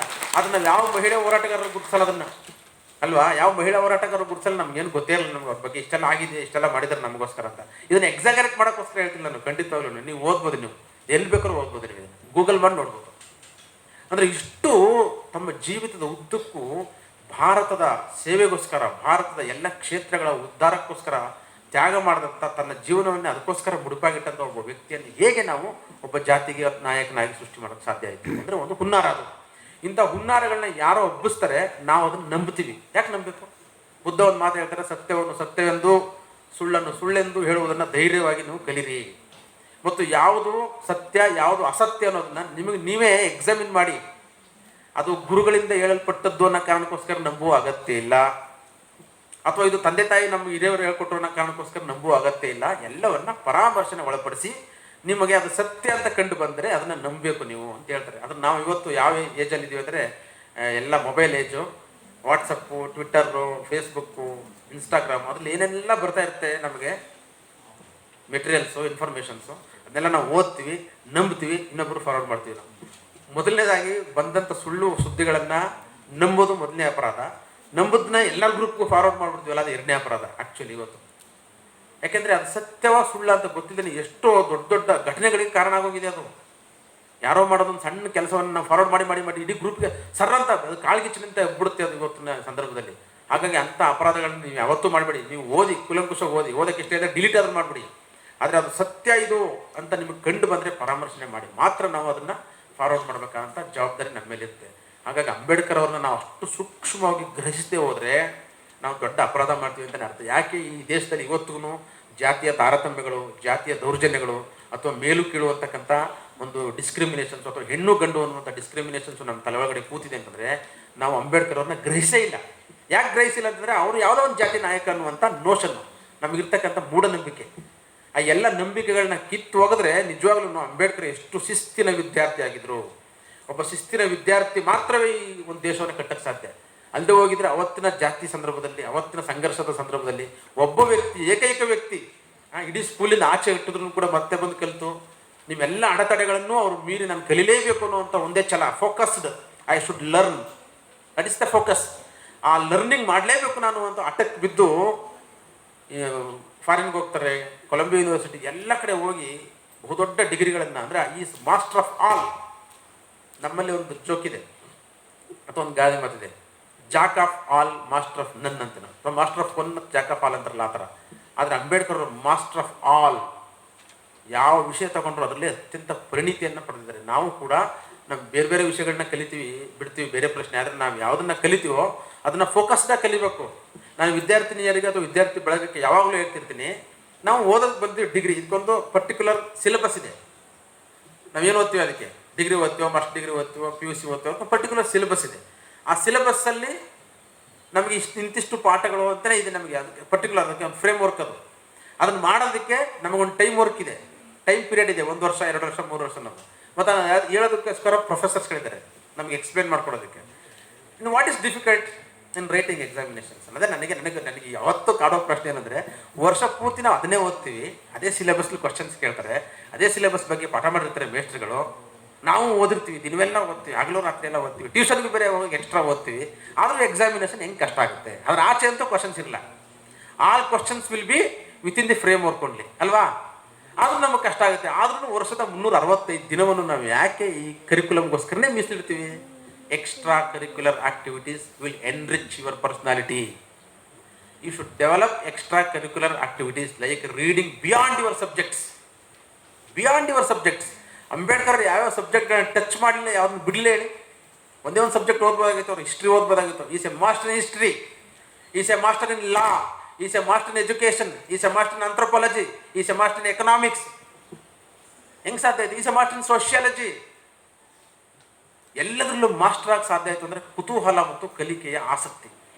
ನನ್ನ ಜೀವನ ಪರ್ಯಂತ ನಾನು ಇಡೀ ಎಲ್ಲ ರಂಗವನ್ನು ಅರ್ಥ ಮಾಡ್ಕೋಬೇಕು ಅನ್ನೋ ಕಾರಣಕ್ಕೋಸ್ಕರ ಅಂಬೇಡ್ಕರ್ ಅವರು ಎಲ್ಲವನ್ನು ಓದ್ತಾರೆ, ಎಲ್ಲವನ್ನು ಅಧ್ಯಯನ ಮಾಡಿ ಅದಷ್ಟನ್ನು ಅಪ್ಲಿಕೇಶನ್ ಮಾಡ್ತಾರೆ ಭಾರತದ ಉದ್ಯೋಗಕ್ಕೋಸ್ಕರ, ಭಾರತದ ಅಭಿವೃದ್ಧಿಗೋಸ್ಕರ ತನ್ನ ಎಲ್ಲ ನಾಲೆಡ್ಜನ್ನು ದಾರಿ ಎರೆದಂಥ ಏಕೈಕ ವ್ಯಕ್ತಿ ಅಂಬೇಡ್ಕರ್ ಅವರು. ಅಂಬೇಡ್ಕರ್ ಸಂವಿಧಾನವನ್ನು ಬರೆಯೋ ಸಂದರ್ಭದಲ್ಲಿ ಅವ್ರಿಗಾದಂಥ ತೊಡಕುಗಳು ನೋಡಿದ್ರೆ ಆ ತೊಡಕುಗಳನ್ನೇ ಬೇರೆ ಒಂದು ಸ್ಪೆಷಲ್ ಕ್ಲಾಸಲ್ಲಿ ಮಾಡಬೇಕು. ಎಷ್ಟು ತೊಡಕುಗಳಿತ್ತು, ಆ ತೊಡಕುಗಳನ್ನ ಮೀರಿ ಕಾನ್ಸ್ಟಿಟ್ಯೂಷನ್ ಬರೆಯೋದಕ್ಕೆ ಹೇಗೆ ಬಂದರು ಅಂಬೇಡ್ಕರ್ ಅವರು ಅಂತ. ಆ ಕಾನ್ಸ್ಟಿಟ್ಯೂಷನ್ ಬರೆದ ಮೇಲೆ ನಮ್ಮ ಅಪರ ಜಿಲ್ಲಾಧಿಕಾರಿಗಳು ಹೇಳ್ತಿದ್ರಲ್ಲ, ಒಂದೊಂದು ಕ್ವಶನ್ಗೂ ಆನ್ಸರ್ಸ್ ಕೊಡ್ತಿದ್ರು ಅಂತ. ಸುಮಾರು ಸಂಸತ್ತಲ್ಲಿ ಎಷ್ಟು ಜನ, 500 ಚಿಲ್ಲರೆ ಜನಗಳು, ಅಂದರೆ ಎಲ್ಲ MP ಗಳು, ಮೆಂಬರ್ ಆಫ್ ಪಾರ್ಲಿಮೆಂಟ್ಸ್ ಕೂತ್ಕೊಂಡು ಎಲ್ಲರೂ ಈ ಕಾನೂನು ಹೆಂಗೆ ಬರೆದ್ರಿ, ಇದನ್ನು ಈ ಕ್ಲಾಸ್ನ ಯಾಕೆ ಸೇರಿಸಿದ್ರಿ, ಇದು ಉತ್ತರ ಕೊಡ್ರಿ, ಇದು ಕ್ಲಾರಿಫಿಕೇಶನ್ ಕೊಡ್ರಿ ಅಂತ ಒಬ್ಬೊಬ್ಬರು ಕೇಳೋ ಪ್ರಶ್ನೆಗಳಿಗೆ ಅಂಬೇಡ್ಕರ್ ಎದ್ದು ನಿಂತು ನಿಜವಾಗ್ಲೂ ನಾವು ಹೇಳ್ದಂಗೆ ಯಾವುದನ್ನು ನೋಡ್ಕೊಳ್ದೇನೆ ಎಲ್ಲರ ಪ್ರಶ್ನೆಗಳಿಗೆ, ಎಲ್ಲ ಕ್ಲಾಸ್ಗಳಿಗೆ, ಎಲ್ಲ ಅನುಚ್ಛೇದಗಳಿಗೆ, ಎಲ್ಲ ಪರಿಚ್ಛೇದಗಳಿಗೆ ಉತ್ತರವನ್ನು ಕೊಡೋಕ್ಕೆ, ಸಮರ್ಥವಾದಂಥ ಉತ್ತರವನ್ನು ಕೊಡೋದಕ್ಕೆ ಕೊಟ್ಟು ಅವರಿಂದ ಅಕ್ಸೆಪ್ಟೆನ್ಸ್ ತಗೋಬೇಕು. ಹಂಗೆ ಮಾತ್ರ ಕಾನೂನು ಆಗೋದು. ಇವರೊಬ್ಬರೇ ಬರೆದ್ಬಿಟ್ರೆ ಕಾನೂನು ಆಗಲ್ಲ. ಬರೆದಿಟ್ಟು ಪುಸ್ತಕದಲ್ಲಿ ಚರ್ಚೆ ಆಗುತ್ತೆ. ಈ ಕಾನೂನು ಉದ್ದೇಶ ಏನ್ರಿ ಹೇಳ್ರಿ ಈಗ ಅಂದರೆ ಹೇಳ್ಬೇಕು ಅವರು. ಅದನ್ನ ಹೇಳೋದಕ್ಕೆ ಸಮರ್ಥವಾಗಿ ನಿಂತು ಮಾತಾಡಿದ್ರು ಅಂದರೆ ಎಷ್ಟರ ಮಟ್ಟಿಗೆ ಅವರು ಇಡೀ ಕಾನ್ಸ್ಟಿಟ್ಯೂಷನ್ ಒಳಗಡೆ ಇನ್ವಾಲ್ವ್ ಆಗಿದ್ರು, ಅದನ್ನು ರಚನೆ ಮಾಡೋದ್ರೊಳಗಡೆ ಅನ್ನೋದಕ್ಕೆ ನಿಮ್ಗೆ ಅರ್ಥ ಆಗುತ್ತೆ. ಅಷ್ಟು ಇನ್ವಾಲ್ವ್ ಆದರೂ ಮಾತ್ರವೇ ಈ ಕಾನೂನು ಇದನ್ನು ಹೇಳುತ್ತೆ, ಇದ್ರ ಉದ್ದೇಶ ಇದು, ಇದ್ರ ಆಶಯ ಈ ಥರ ಇದೆ ಅಂತ ಹೇಳಕ್ಕೆ ಸಾಧ್ಯ ಆಗೋದು. ಅದಕ್ಕೋಸ್ಕರನೇ ಅಂಬೇಡ್ಕರ್ ಅವ್ರ ಕುರಿತು ಟಿ ಕೃಷ್ಣಮಾಚಾರ್ಯ ಅವ್ರ ಮಾತನ್ನ ನಾನು ಎಲ್ಲ ಕಡೆ ಉಲ್ಲೇಖಿಸ್ತೀನಿ. ಟಿ ಕೃಷ್ಣಮಾಚಾರ್ಯ ಅಂದರೆ one of the drafting committee member. ಆವಾಗ ಡ್ರಾಫ್ಟಿಂಗ್ ಕಮಿಟಿನಲ್ಲಿ 6 ಜನ ಇರ್ತಾರೆ. ಅಂಬೇಡ್ಕರ್ ಅವರು ಚೇರ್ಮನ್ನು ಕಾನ್ಸ್ಟಿಟ್ಯೂಷನ್ ಡ್ರಾಫ್ಟ್ ಮಾಡುವಾಗ. ಆ ಡ್ರಾಫ್ಟಿಂಗ್ ಕಮಿಟಿ ಒಳಗಡೆ ಇದ್ದಂಥ ಅನೇಕ ಜನ, 6 ಜನರಲ್ಲಿ 2 ವಿದೇಶಕ್ಕೆ ಹೋಗಿ ಸೆಟ್ಲ್ ಆಗೋಗ್ತಾರೆ, ಒಬ್ಬರು ಸತ್ತೋಗ್ತಾರೆ, ಒಬ್ಬರು ರಾಜೀನಾಮೆ ಕೊಡ್ತಾರೆ, ಇನ್ನಿಬ್ಬರು ಬಾಂಬೆಯಿಂದ ಇದ್ದುಕೊಂಡು ನಾವು ಬರೋಕ್ಕಾಗಲ್ಲ, ನಮಗೆ ಪದೇ ನಮಗೆ ಡೆಲ್ಲಿಗೆ ಬಂದು ಕೆಲಸ ಮಾಡೋಕ್ಕಾಗಲ್ಲ ಅಂತೇಳಿ ಕೆಲಸಕ್ಕೆ ಆಬ್ಸೆಂಟ್ ಆಗ್ತಾರೆ. ಲಾಂಗ್ ಆಬ್ಸೆಂಟ್ ಅಂದರೆ ಲಾಸ್ಟ್ಗೆ ಉಳಿಯೋದು ಅಂಬೇಡ್ಕರ್ ಅವ್ರು ಒಬ್ಬರೇನೆ. ಆದರೆ ತನಗೆ ಕೊಟ್ಟಂಥ ಕೆಲಸವನ್ನು ನಾನು ನಿಭಾಯಿಸಲೇಬೇಕು, ನಾನು ಕಾರಣಗಳು ಕೊಡಬಾರ್ದು ಅನ್ನೋ ಕಾರಣಕ್ಕೋಸ್ಕರ ಅಂಬೇಡ್ಕರ್ ಅವರು ಇಡೀ ಹಗಲು ರಾತ್ರಿ ಕೂತ್ಕೊಂಡು ಕಾನ್ಸ್ಟಿಟ್ಯೂಷನ್ ಒಬ್ಬರೇ ಡ್ರಾಫ್ಟ್ ಮಾಡ್ತಾರೆ. ಈ ಮಾತನ್ನ ನಾನು ಹೇಳ್ತಿಲ್ಲ, ಚಮರಮ್ಮ ಹೇಳ್ತಾ ಇಲ್ಲ, ನಾನು ಅಂಬೇಡ್ಕರ್ ಅಭಿಮಾನಿಯಾಗಿ T Krishnamacharya on the floor on record ಹೇಳುವಂಥ ಮಾತಿದೆ. ಹಾಗಾಗಿ ಇಡೀ ಕಾನ್ಸ್ಟಿಟ್ಯೂಷನನ್ನು ಬರೆದಂಥ ಜವಾಬ್ದಾರಿಯು ಅಂಬೇಡ್ಕರ್ ಒಬ್ಬರಿಗೆ ಸಲ್ಲುತ್ತೆ ಅಂತ ಹೇಳ್ತಾರೆ.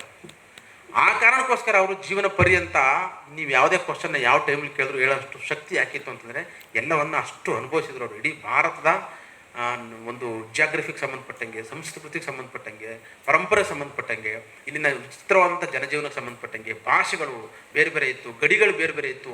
ಆ ಎಲ್ಲ ಜನರಿಗೆ ಕಾನೂನನ್ನು ರೂಪಿಸಿ ಕೊಟ್ಟಂಥ ಕೀರ್ತಿ ಅಂಬೇಡ್ಕರ್ ಅವರು ಸಲ್ಲುತ್ತೆ. ಅಂತಹ ಅಂಬೇಡ್ಕರ್ ಅವ್ರನ್ನ ನಾವು ಓದುವಾಗ ಅತ್ಯಂತ ಎಚ್ಚರಿಕೆ ಮತ್ತು ಜತನದಿಂದ ಓದಬೇಕು ಅನ್ನೋದು ನನ್ನ ಆಸೆ. ಹಾಗಾಗಿ ಅಂಬೇಡ್ಕರ್ ಅವರು ಕಾನ್ಸ್ಟಿಟ್ಯೂಂಟ್ ಅಸೆಂಬ್ಲಿಲಿ ಆಡಿದಂಥ ಕೆಲವು ಮಾತುಗಳನ್ನ ಆಡಿ ನನ್ನ ಮಾತನ್ನ ಮುಗಿಸ್ತೀನಿ. ನಾನು ನಿಮಗೆ ಹೆಚ್ಚು ಸಮಯ ತಗೊಳ್ಳಲ್ಲ. ಕಾನ್ಸ್ಟಿಟ್ಯೂಷನ್ ಎಲ್ಲ ಆದಮೇಲೆ, ಚರ್ಚೆ ಎಲ್ಲ ಆದಮೇಲೆ, ಇಡೀ ಕಾನ್ಸ್ಟಿಟ್ಯೂಷನ್ ಅಕ್ಸೆಪ್ಟ್ ಆದಮೇಲೆ ಅಂಬೇಡ್ಕರ್ ಅವರು ಲಾಸ್ಟ್ ಡೇ ಕಾನ್ಸ್ಟಿಟ್ಯೂಷನ್ ಮೇಲೆ ಒಂದು ಡಿಬೇಟ್ಸ್ ಮೇಲೆ ಒಂದು ಭಾಷಣ ಮಾಡ್ತಾರೆ. ಆ ಭಾಷಣನ ಎಪಿಕ್ ಸ್ಪೀಚ್ ಅಂತ ಕರೀತಾರೆ. ಏನು ಮಾತಾಡ್ತಾರೆ ಅಂಬೇಡ್ಕರ್ ಅಂದರೆ, ನಮ್ಮ ಭಾರತ ದೇಶವು ಇಷ್ಟು ವರ್ಷಗಳ ಕಾಲ ಅನೇಕ ಪರಕೀಯರಿಂದ ಆಳ್ವಿಕೆ ಮಾಡಲ್ಪಟ್ಟಿದೆ. ಸಾವಿರಾರು ವರ್ಷಗಳ ಕಾಲ ಡಚ್ಚರು, ಫ್ರೆಂಚರು, ಯುರೋಪಿಯನ್ರು, ಮೊಘಲರು ಮತ್ತು ಬ್ರಿಟಿಷರು ಇವರೆಲ್ಲರಿಂದ ಯಾಕೆ ನಮ್ಮ ದೇಶ ಆಳಲ್ಪಡೋದಕ್ಕೆ ಸಾಧ್ಯ ಆಯಿತು ಅಂತಂದರೆ, ನಮ್ಮೊಳಗಡೆ ಇರ್ತಕ್ಕಂಥ ಭೇದ ಭಾವಗಳು, ಮೇಲು ಕೀಳಿನ ತಾರತಮ್ಯಗಳು, ಜಾತಿ ವಿಜಾತಿಗಳಾಗಿ ವಿಂಗಡಣೆ ಆಗಿರ್ತಕ್ಕಂಥ ನಾವು ಒಂದು ದೇಶದ ಜನರಾಗಿದ್ದರೂ ಕೂಡ ಶಕ್ತಿಯಲ್ಲಿ ಅಥವಾ ಸಂಘಟನೆಯಲ್ಲಿ ಒಂದು ಸಂಘಟನೆಯಾಗಿ ಒಂದು ದೇಶದವರಾಗಿ ಉಳಿದಿಲ್ಲ. ಆ ಕಾರಣಕ್ಕೋಸ್ಕರ ನಮ್ಮನ್ನು ಈಸಿಯಾಗಿ ಬೇರೆ ದೇಶದವರು ಗೆಲ್ಲಕ್ಕೆ ಸಾಧ್ಯ ಆಯಿತು. ಗೆಲ್ಲಕ್ಕೆ ಸಾಧ್ಯ ಆದ ಕಾರಣದಿಂದಾಗಿ ನಾವೆಲ್ಲರೂ ಅವರಿಗೆ ಗುಲಾಮರಾಗಿ ಇಷ್ಟು 1000 ವರ್ಷಗಳ ಕಾಲ ಬಾಳುವಂಥ ಪರಿಸ್ಥಿತಿ, ಹೀನಾಯ ಪರಿಸ್ಥಿತಿ ಬಂತು. ಹಾಗಾಗಿ ಈ ದೇಶವು ಪರಕೀಯರ ಆಳ್ವಿಕೆ ಒಳಪಟ್ಟಿತ್ತು. ಈಗ ನಮ್ಮೆಲ್ಲರ ತ್ಯಾಗ ಮತ್ತು ಬಲಿದಾನಗಳಿಂದ ಈ ದೇಶಕ್ಕೆ ಸ್ವಾತಂತ್ರ್ಯವನ್ನು ತಂದಿದ್ದೀವಿ ನಾವು. ಆದರೆ ಇನ್ನೆಷ್ಟು ದಿನದ ತನಕ ಈ ಸ್ವಾತಂತ್ರ್ಯ ಇರುತ್ತೆ ಅಂತಕ್ಕಂಥದ್ದು ನಾವು ಎಷ್ಟರ ಮಟ್ಟಿಗೆ ನಡ್ಕೊಳ್ತೀವಿ ಅನ್ನೋದ್ರ ಮೇಲೆ ನಿಂತಿದೆ.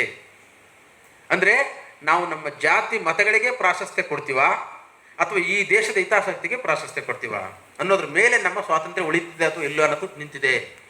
ಒಂದು ವೇಳೆ ನಾವು ನಮ್ಮ ಜಾತಿ ಮತ ಧರ್ಮಗಳಿಗೆ ಪ್ರಾಶಸ್ತ್ಯವನ್ನು ಕೊಡೋದಾದರೆ ಈ ದೇಶದ ಸ್ವಾತಂತ್ರ್ಯವು ನಾಶ ಆಗೋಗುತ್ತೆ. ಅದು ಹೆಂಗೆ ಎಷ್ಟರ ಮಟ್ಟಿಗೆ ನಾಶ ಆಗುತ್ತೆ ಅಂತಂದರೆ, ಇನ್ನು ಮತ್ತೆ ನಮ್ಮ ಸ್ವಾತಂತ್ರ್ಯವನ್ನು ಪಡೆಯೋಕ್ಕಾಗದೇ ಅಷ್ಟು ಮಟ್ಟಕ್ಕೆ ನಾವು ಗಂಡಾಂತರಕ್ಕೆ ಸಿಗಾಕೋತೀವಿ ಅಂತ ಹೇಳ್ತಾರೆ ಅಂಬೇಡ್ಕರ್. ಇದು ನೋವಿನ ನುಡಿ.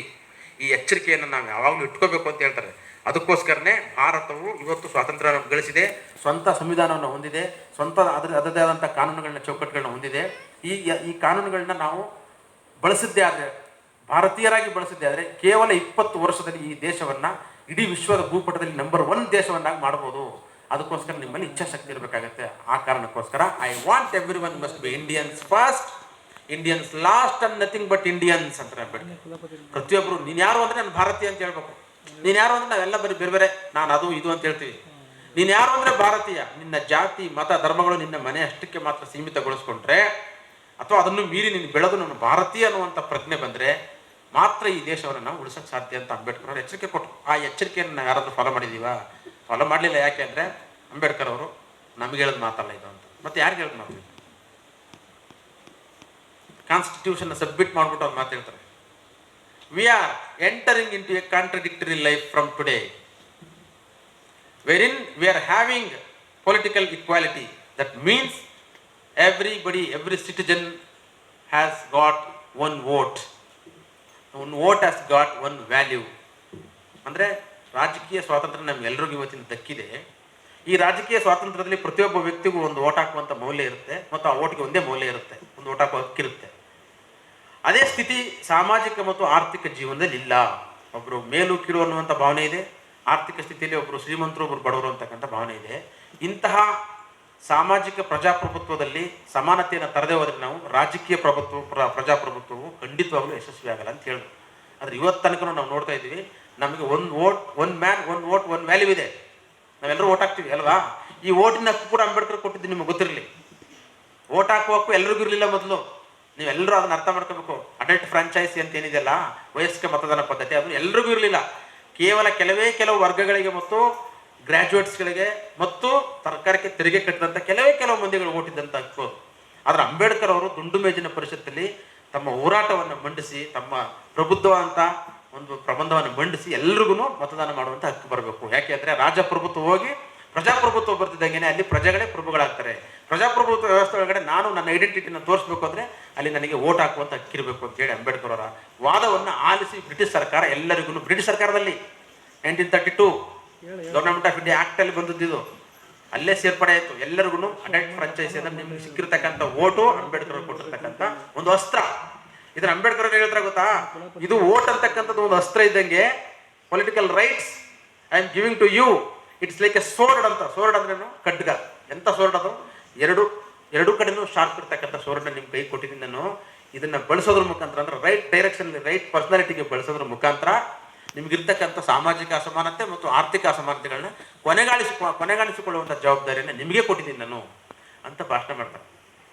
ನಾವು ಇಷ್ಟು ದಿನದ ತನಕ ಮತವನ್ನು ಚಲಾಯಿಸಿದ್ದೀವಿ. ನಿಮ್ಗೆಲ್ಲರೂ ಈಗ ಚಲಾಯಿಸೋಕ್ಕೆ ಬಂದಿರ್ಬೋದು. ಈಗ ಆದರೆ ನಾವು ಯಾರಿಗೆ ಚಲಾಯಿಸ್ತೀವಿ? ಯಾವುದನ್ನು ನೋಡಿ ಚಲಾಯಿಸ್ತೀವಿ?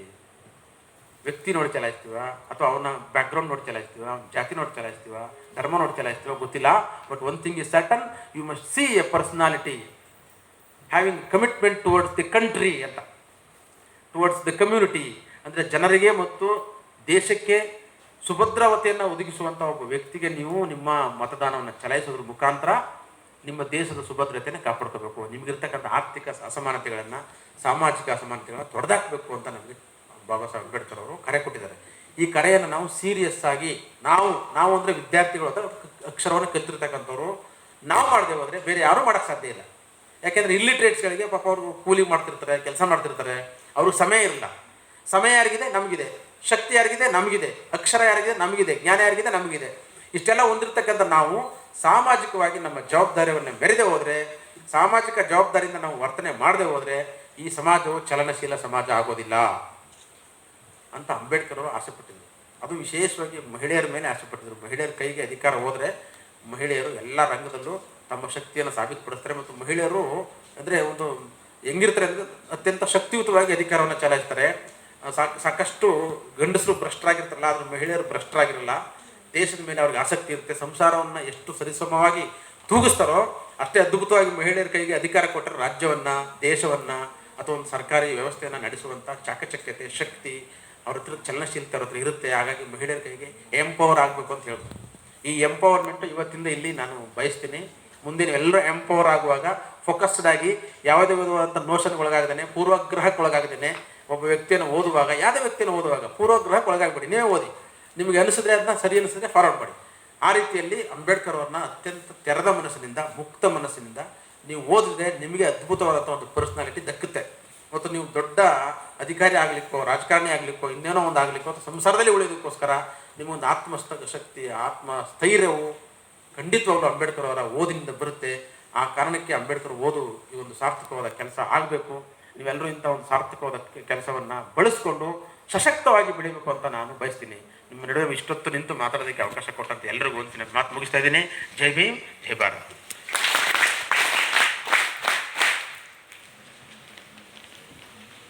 ಇಂದು ನಾವು ಸೌಖ್ಯವಾಗಿ ಸುಸಜ್ಜಿತ ಕಾಲೇಜಿನಲ್ಲಿ ಓದುತ್ತಿದ್ದೇವೆ.